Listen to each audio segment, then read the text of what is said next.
சட்டமன்ற தொகுதியுடைய EVM மெஷின்களை check and verification என்ற நடைமுறைக்காக சிந்தாதிரிப்பேட்டை மின்னணு வாக்குப்பதிவு இயந்திர கிடங்கில் 29ஆம் தேதியிலிருந்து மின்னணு இயந்திரங்களை சரிபார்க்கும் முறை நடந்து வருகிறது. இது மறு வாக்கு எண்ணிக்கை அல்ல. இது உச்சநீதிமன்றம் விவிபேட்டில் பயன்படுத்தக்கூடிய SLU என்ற ஒரு கருவி, அதாவது சிம்பிள் லோடிங் யூனிட் என்று சொல்வார்கள், அது சரியாக தான் இருக்கிறதா என்பதை உறுதி செய்து கொள்ளும் வகையில் தேர்தல் முடிவுகள் வெளிவந்த நாளிலிருந்து 7 நாட்களுக்குள்ளாக 2வது இடம் பெற்றவரோ அல்லது 3வது இடம் பெற்றவரோ இவிஎம் மிஷின்களுடைய நம்பகத்தன்மையை சரிபார்க்கலாம் என்று ஒரு உத்தரவு 2024 சொல்லியிருந்தார்கள்.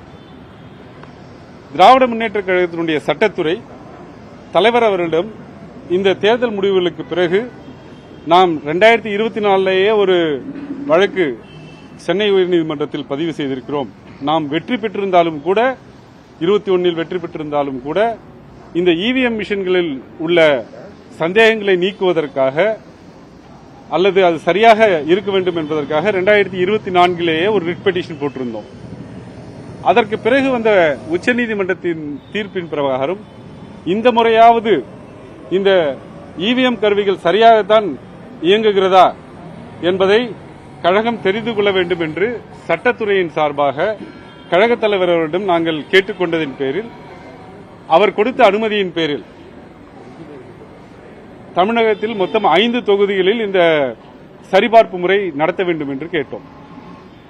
அதன்படி இப்போது கொளத்தூர் தொகுதி மற்றும் காஞ்சிபுரம், ராஜபாளையம் இந்த 3 தொகுதிகளில் இந்த பணிகள் நடைபெற்று வருகின்றன.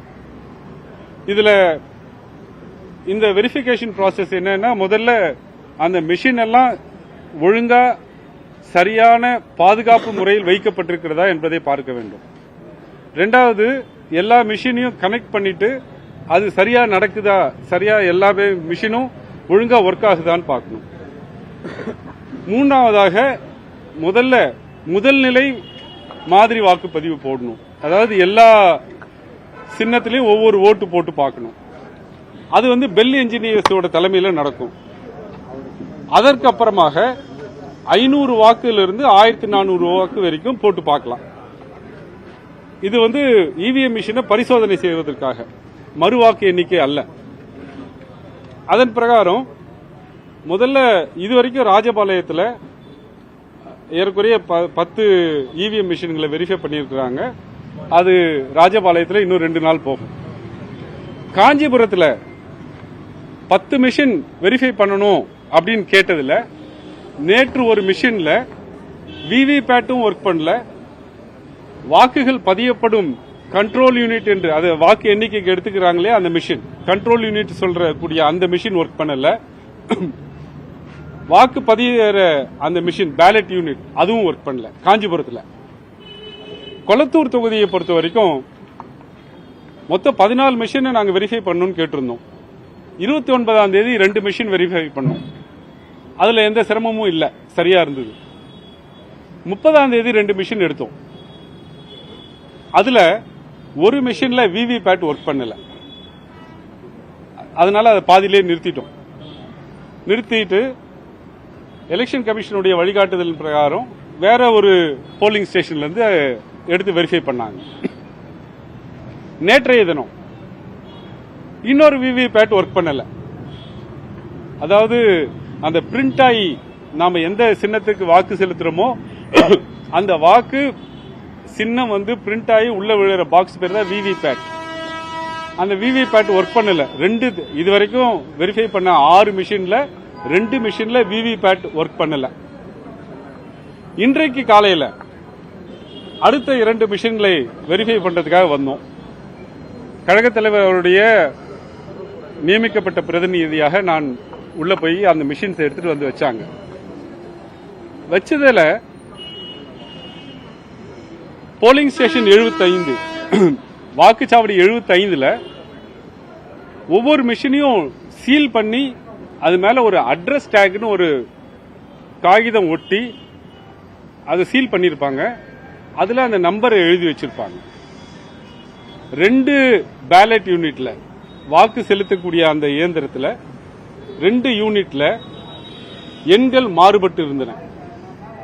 அது ஹியூமன் எரர் தானே அப்படின்னு சொல்லிட்டு அந்த அறைக்கு நியமிக்கப்பட்டவரை நீங்க அதை தொடங்குங்கன்னு சொல்லிட்டு அடுத்த அறைக்கு நான் எனக்காக கொடுக்கப்பட்ட அறைக்கு நான் வெரிஃபை பண்றதுக்கு வந்தேன். அது வந்து பூத் எண் 157. அந்த 157வது பூத்துல வெரிஃபை பண்றதுக்கு மெஷின்ஸ் எல்லாம் எடுத்து வந்து வச்சாங்க.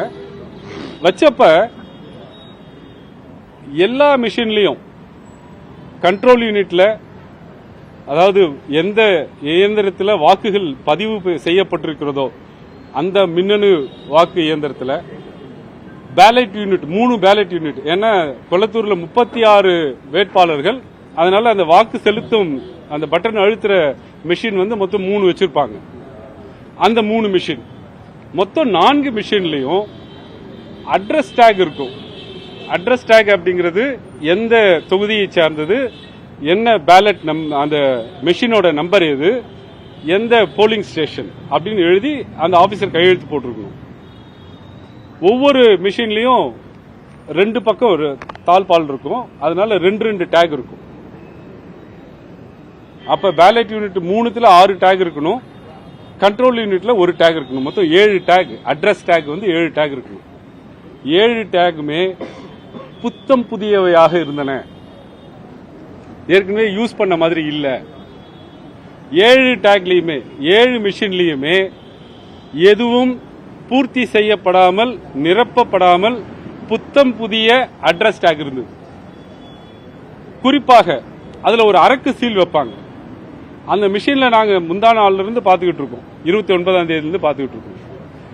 அந்த அரக்கு சீல இந்த அட்ரஸ் டேக் எழுதிட்டு அந்த எழுத்துக்கள் மறையப்படக்கூடாதுன்றதுக்காக அட்ரஸ் டேகோட பின்பக்கம் அரக்கு சீல் வச்சிருப்பாங்க. இங்க எடுத்து பார்த்தா அட்ரஸ் டேக் ஃபில் பண்ணல, காலியாக நிரப்பப்படாமல் இருக்கிறது. அரக்கு சீல முன்பக்கமா வச்சிருக்கிறாங்க.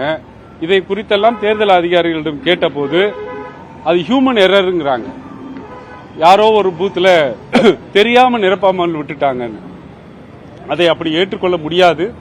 ஏன்னா இந்த பேலட் யூனிட் நான் சொல்றேன் இல்லையா, அந்த வாக்கு செலுத்தும் கருவி, அதை கூட வாக்கு எண்ணிக்கைக்கு எடுத்துக்க மாட்டாங்க. கண்ட்ரோல் யூனிட் தான் எடுத்துக்குவாங்க. அப்படின்னா கண்ட்ரோல் யூனிட் வாக்கு எண்ணிக்கை அப்போ ஒரு தடவை திறந்து இருக்கணும், திருப்பி சீல் பண்ணிருக்கணும். அப்ப 2 அரக்கு சீல் இருக்கணும். அதுல அதுவும் இல்லை. அந்த வாக்கு எண்ணிக்கை, அந்த வாக்கு இயந்திரம் 2 சீல்கள் இல்லை, புதியதான அட்ரஸ் டேக் இருக்கிறது.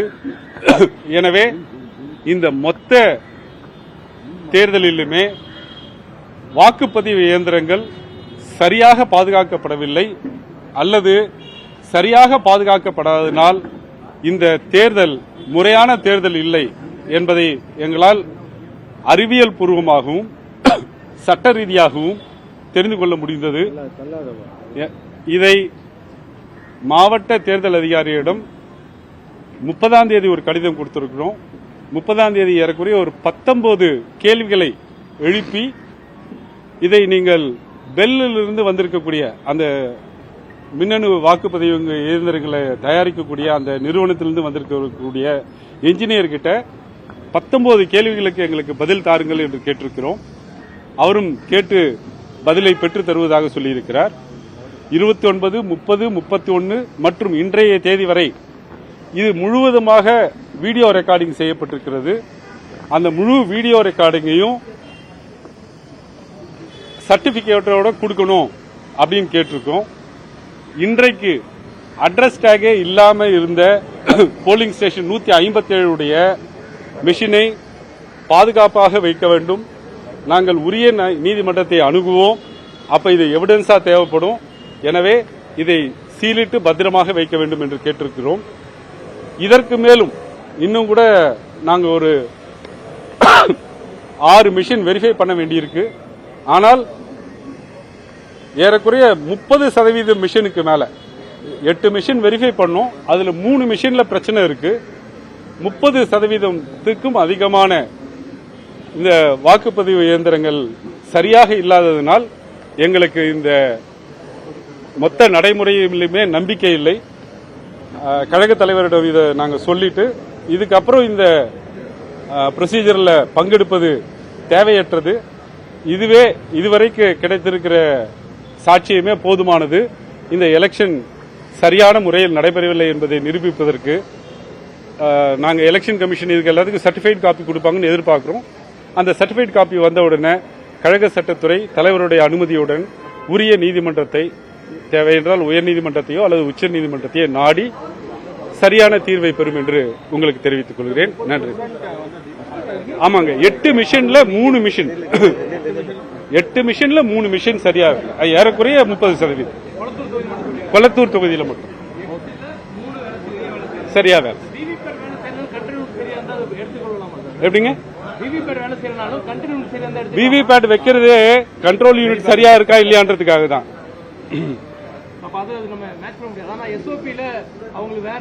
எஸ்ஓபி வந்து இந்த மெஷின் சரியா ஒர்க் பண்ணுதா இல்லைன்னு பாக்கிறதுக்கு தான். ஆனா அந்த மெஷினே ஒர்க் பண்ணல. அப்படி அது எப்படி நான் வேற மெஷின் வச்சு செக் பண்ண முடியும்? தேர்தலுக்கு பயன்படுத்திய, வாக்குப்பதிவுக்கு பயன்படுத்திய மெஷின் சரியாக ஒர்க் பண்ணல. அதான் எங்களுடைய பிரச்சனை. தேங்க்யூ.